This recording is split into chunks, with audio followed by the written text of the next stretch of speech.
Bienvenue dans cette première lecture de l'histoire des arts consacrée au programme limitatif de Terminale.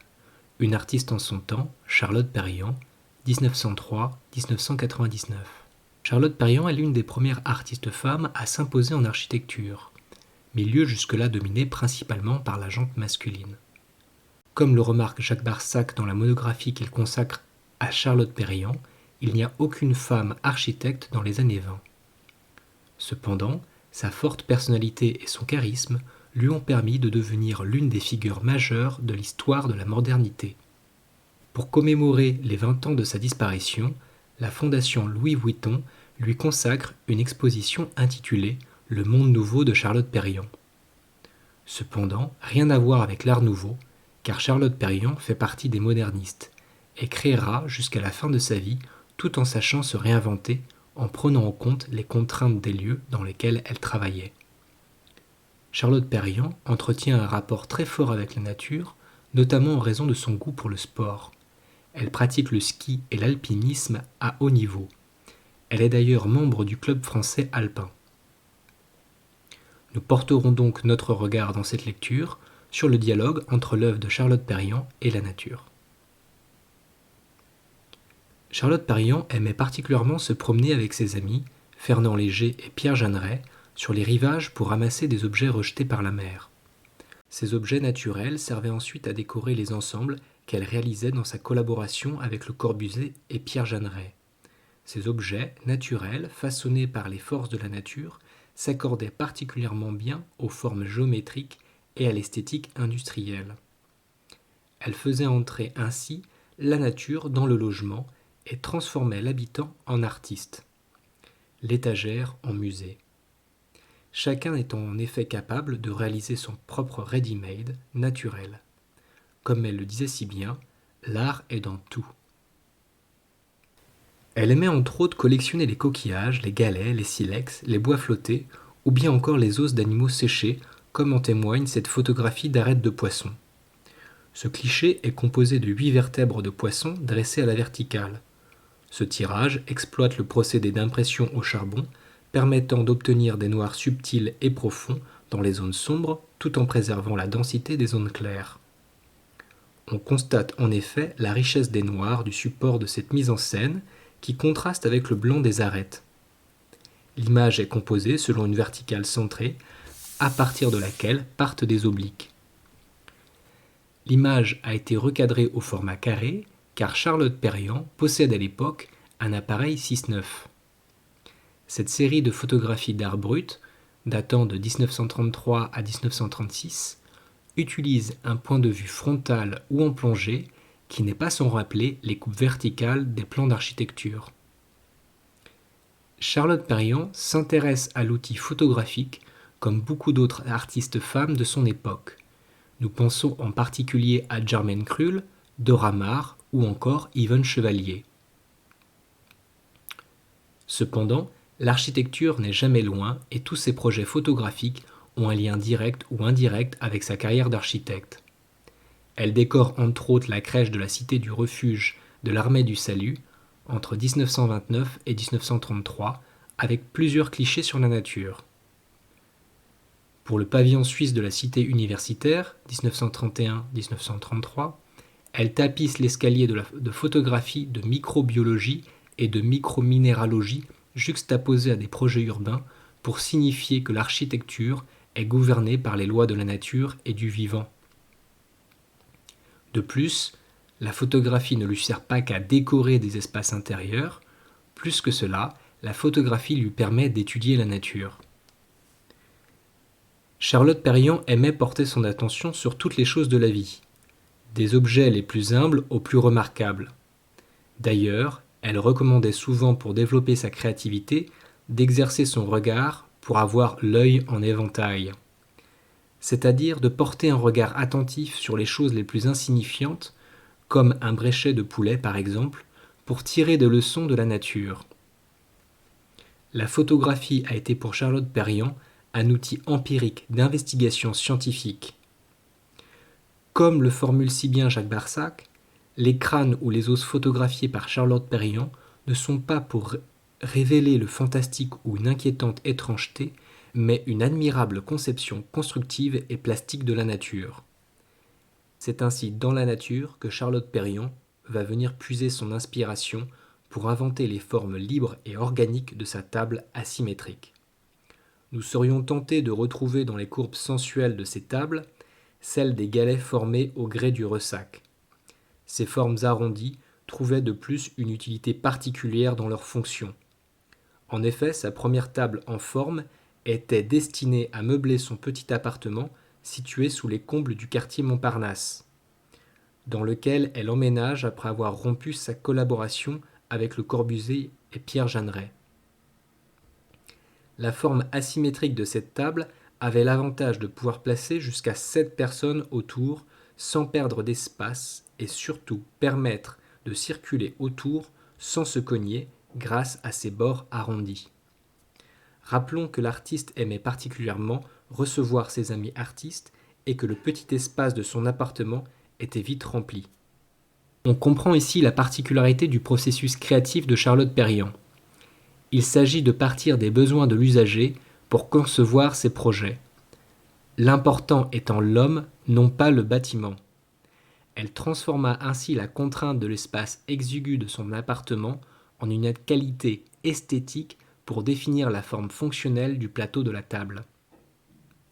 L'assemblage des différentes parties en bois de sapin par un système de rainures et de languettes, ainsi que l'utilisation d'un plateau en madrier, offre une solidité archaïque à l'ensemble, tandis que la finition polie invite à caresser la table de la main. En effet, l'épaisseur du plateau en bois massif est de la même dimension que l'ouverture moyenne entre le pouce et l'index. Nous serions également tentés de voir des similitudes de forme épurée entre la structure de vertèbres de poisson et la vue de côté de la chaise Ombra Tokyo, datée de 1954 et constituée en contreplaqué cintré. Cette vue de profil laisse voir les transitions courbées, sensuelles et légères entre l'assise, le piétement et le dossier. Notons au passage que cette vue latérale de la chaise Ombra Tokyo fait office de première de couverture du second tome de la monographie consacrée à Charlotte Perriand, rédigée par Jacques Barsac.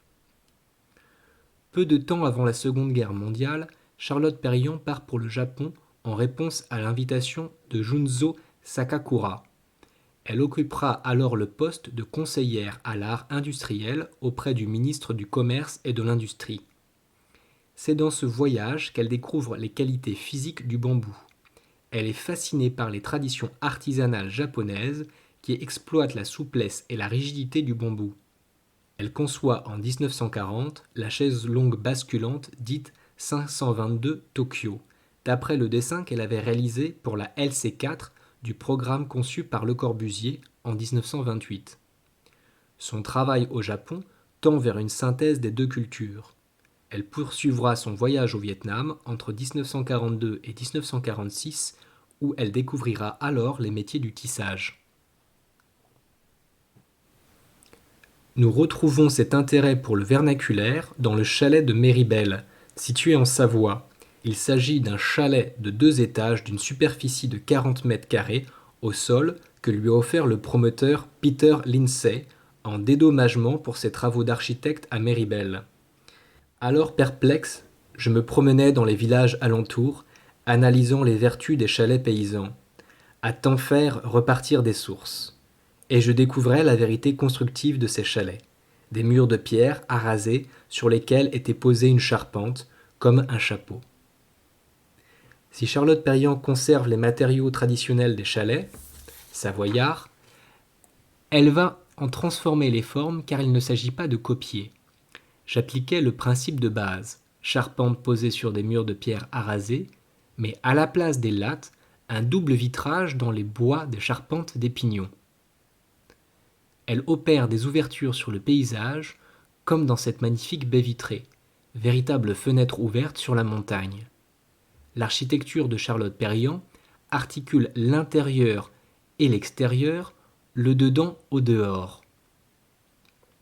Bien que confortablement installés au chaud, au coin de la cheminée et accoudés sur une table de bois massif, nous sommes plongés dans le paysage. C'est tout l'air de la montagne qui rentre dans le chalet. Par beau temps, le soleil brille dans le chalet, et moi, protégé sous ma belle toiture parasol, je suis en rapport avec les sapins tout proches, les oiseaux, les écureuils. Ma terrasse est la ligne d'horizon, perdu dans le ciel, les sommets. Nous retrouvons cette recherche d'immersion dans le paysage à travers ces différents projets de chalets en kit. Également dans le projet du refuge Tonneau ou encore dans sa maison au bord de l'eau réalisée en 1934. Pour tous ces projets architecturaux en montagne, Charlotte Perriand tenait à cœur de ne pas dénaturer le paysage. Pour le chalet de Méribel, elle n'emploie que des matériaux en accord avec la tradition locale et qui s'accordent avec l'environnement. Nous retrouvons ainsi, pour l'ameublement intérieur, une table rustique en forme libre, mais dont le piétement est constitué de 2 larges tronçons de sapin, caractéristiques du style savoyard moderne. Dans son projet d'urbanisme de la station des Arcs, contenant 30 000 lits, Charlotte Perriand a recherché à associer la forme des bâtiments aux courbes de la montagne. Le véritable programme des constructions en montagne de Charlotte Perriand est de pouvoir disposer d'un jardin à 360 degrés. Avec ses ouvertures sur l'extérieur, l'architecte optimisait les petites surfaces intérieures de ses habitations, en ramenant la verdure et le soleil dans le bâtiment. Et dans ma niche, lorsque le soleil est à l'est, émergent des sommets. Pan! Dans l'œil, je me réveille. Dans son refuge en kit démontable, Charlotte Perriand cherche à ne laisser aucune empreinte de l'homme sur le paysage. Il s'agissait d'un refuge pour 3 personnes, montable en 3 jours seulement, et dont la charge pour le porteur ne dépasse pas 40 kg pour pouvoir être acheminé à travers le chemin de randonnée les plus accidentés. Les contraintes naturelles étaient ainsi prises en compte dans le processus de construction. On retrouve la légèreté des refuges en kit et l'immersion dans la nature dans sa maison de thé. Charlotte Perriand est invitée à réaliser en 1993 la maison du thé sur le toit jardin de l'UNESCO à l'occasion du Festival culturel du Japon. La maison de thé est construite autour d'une forme circulaire qui rappelle la forme du refuge Tonneau, imaginé avec Pierre Jeanneret en 1938. La conception part donc d'un espace central vide et épuré, cerné par une forêt de bambous. Le vide est essentiel dans la philosophie japonaise. En effet, le vide est tout-puissant car il peut tout contenir. Seul dans le vide, le mouvement est possible. Quelques tatamis sont installés sur une charpente de sapin, légèrement surélevée par rapport au sol, recouvert de galets gris, donnant l'impression que la structure flotte au-dessus du sol. Là encore, Charlotte Perriand exploite la flexibilité du bambou pour créer une structure en arceau au-dessus du bâtiment afin de suspendre une toile verte translucide. Si l'espace central exploite le vide, ce n'est pas tant pour pouvoir exprimer le mouvement du corps, mais pour faciliter la méditation. Les jeux d'ombre et de lumière à travers les feuilles de bambou invitent à la contemplation et à la méditation. Ce vide central permet de développer une philosophie zen. À l'instar du toit en toile percée de la maison au bord de l'eau, la maison de thé dispose de récipients en bambou pour récolter l'eau de pluie. Le rapport entre l'intérieur et l'extérieur invite à des approches sensorielles. Le bruit de l'eau, le contact tactile des matériaux naturels. La maison du thé a été démontée depuis, mais des reconstitutions ont eu lieu en 2011 au Bon Marché Rive Gauche et en 2019 à la Fondation Louis Vuitton.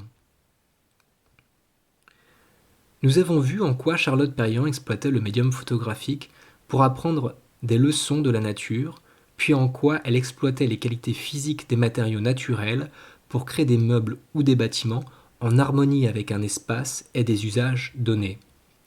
Nous avons également compris en quoi la taille d'une pièce n'a pas d'importance pour Charlotte Perriand, pourvu qu'elle laisse entrer l'espace extérieur grâce à ses ouvertures et à sa disposition dans un lieu spécifique permettant au regard et à l'esprit de s'échapper, de se perdre dans le ciel et dans la lumière. Charlotte Perriand aimait la nature et prenait en compte les questions environnementales dans l'ensemble de ses travaux, en conciliant l'activité humaine et la beauté du paysage. Enfin, et comme en témoigne cette photographie, Charlotte Perriand était une femme émancipée, une artiste libre.